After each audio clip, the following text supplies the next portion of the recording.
I wanted to do a quick follow-up video on my experience with BikeLink, the storage system here in Silicon Valley, actually throughout California, and they even have locations across the United States. But it's the place that I chose to store my bike in these secure lockers. And so I came back and put my bike together today, and I'm going to put it back in the locker. But I also wanted to find out how I was charged for using the locker and how this whole system works. So here's the locker that I'm using. It's at a Caltrans station, a depot for one of the train stations here in Palo Alto. And I showed you earlier, these storage units have the screen on the front that show you when a unit's available. Mine's in this unit was in this unit right here. And when I came, I put my card back in, it opened up the door, and I was able to get my bike out using my BikeLink card and then put it together. And now I'm going to put it back in. Now, one of the things is it charged, as you saw in my last video, I put in 2 days and 1 hour. And what it did was it created a deposit for that amount of time on the card.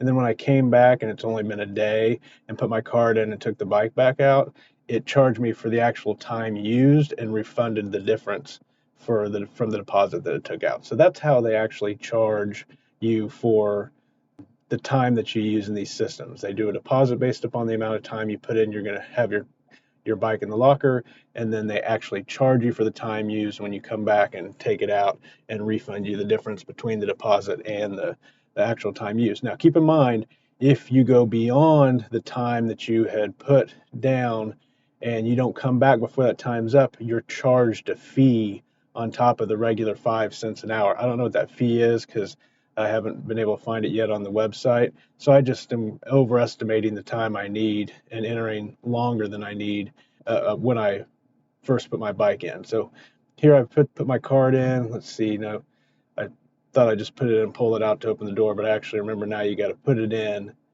add the amount of time that you want. So this time I'm actually going to add the maximum amount, which is 7 days. So just keep pushing here and adding 5 hours at a time until it gets up to the 7 days, which is the maximum for this location. Different locations have different maximums amount of time, some shorter, some longer, but typically 7 days is the maximum. So you can see here we got about to 6 days. Actually, it stopped at 6 days and I think 21 hours, so close enough.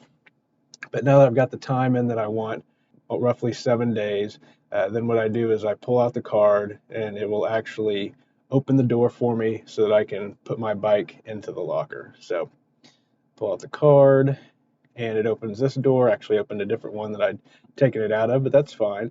So open the door up here and put this bike back in the locker. Hold on a second, let me stop the video and then I'll come back. Okay, sorry, I needed both hands to maneuver the bike in. But you can see here, fully assembled, the bike fits perfect. You back it in because this is triangle shaped, so you back it in so the back tire goes to the back, and you kind of turn and angle the front tire so that it fits in. It's triangle shaped because these square boxes have a door on each side, and so by dividing them diagonally with this wall, they can create 2 storage spaces in one square area with doors on both sides of the unit. So close the door, check it, it's locked, the bike's secure. Look here, it says, yes, I've got 6 hours, 6 days and 20 hours now. It's counting down from that first hour when I put in 6 days and 21 hours. So it's secure, it's good, it'll be here. And I now have a safe and secure place to keep my bike here in Palo Alto. And I have gotten my bike out of my car and made more room so that I can continue to evolve my car into a place to live and sleep. And my bike's here for me whenever I want to come back and get it and ride around Palo Alto. So that's my update for the BikeLink system for storing bikes. Thanks again for going with me on this journey and for watching this video, and I will see you in the next video.